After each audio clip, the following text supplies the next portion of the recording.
Everyone, does that sound okay for sound? So my name's Mike. I have a few poems to read, but first I'd like to say congratulations to Mark on the book. And I think it's great that you guys all came out today. Good Sunday to be indoors, maybe. This first one I'm going to read is a few years old. It's from it was written during the Bush administration. Just for a little exposition. I call this Thomas Cat. There's a butcher in Washington, and he is swinging his cleaver wildly. And with the depth of a cartoon cat, and it is sharpened meticulously by a surly gang of wigs, and powdered and puffed up, and it is killing the veneer of a mahogany desk. And he has taken a tiny nick off his own thumb, and he is sauteing some porcini mushrooms. Thank you. It's okay to laugh. I know the tone doesn't always match the content, but it's okay. This next one is a little more somber. I call this Ford Parkway, the way forward.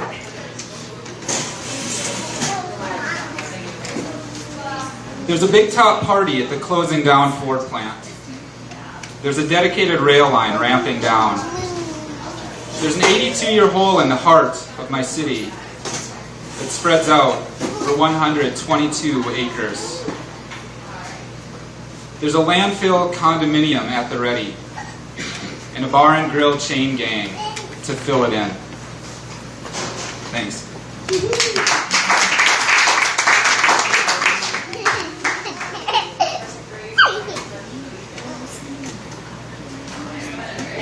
In sleep, you are mouthing silent diatribes and tearing down barbed wire with bare, muscular hands.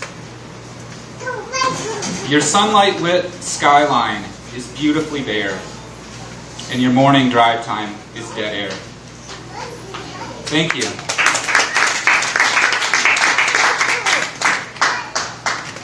This one is called Three Rednecks.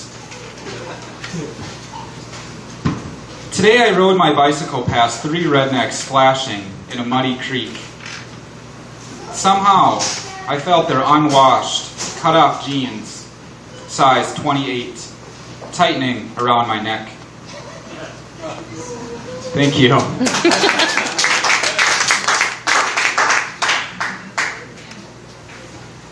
This next one is called State of the Union. America has flypaper stuck to its shoe, and gangs of buck-toothed squirrels chucking nuts that are sinking front porches. We're a collective of smelly, disconsolate cowboys. We live in trailers full of vomiting cats, and if our dogs could speak, they'd have Tourette's. Thank you.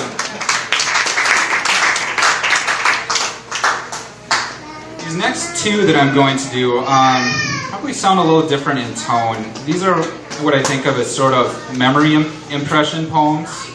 And what I try to do is think back to my own personal past and kind of recapture, reimagine the emotional resonance of a particular time.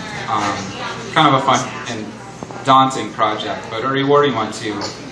So this one specifically is about time I spent being an acolyte in 8th grade at my Lutheran church, my hometown, which was kind of a terrifying, but I don't want to say rewarding, but eye-opening experience too. So this is about that. It's called The Acolyte.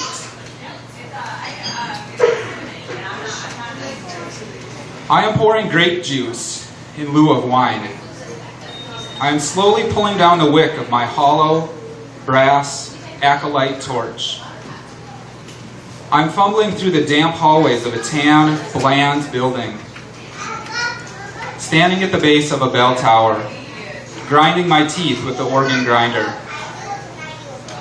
I'm unlighting the long, white altar candles.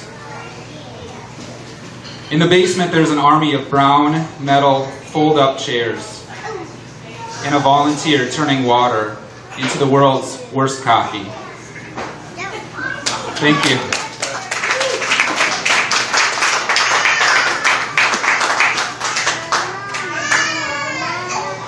This one's called Giant. When I was 7, I told my father, I wish I were a giant, so I could scoop up all the falling leaves in my arms and put them back into trees. He frowned and told me he didn't think a giant could do that. I'm convinced this remains my primary aim. Thank you.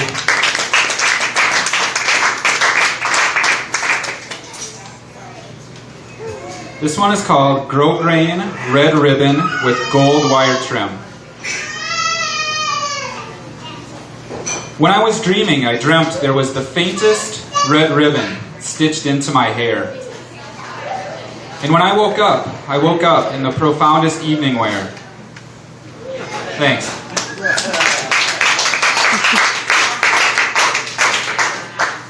This one's even shorter. I call this Astronaut. For me, the world's been dipped in Olean. And every day, I put on my orange astronaut suit and roll in Vaseline. Thank you.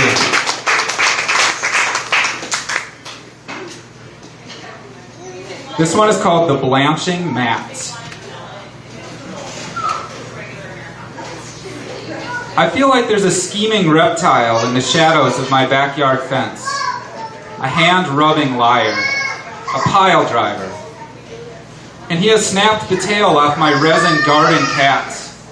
And he is scooping ants up onto my welcome mat.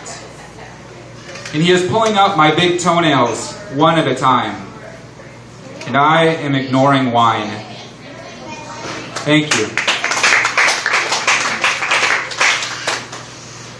Have one more. This one ostensibly is about chicken balloons. More specifically, maybe about paranoia.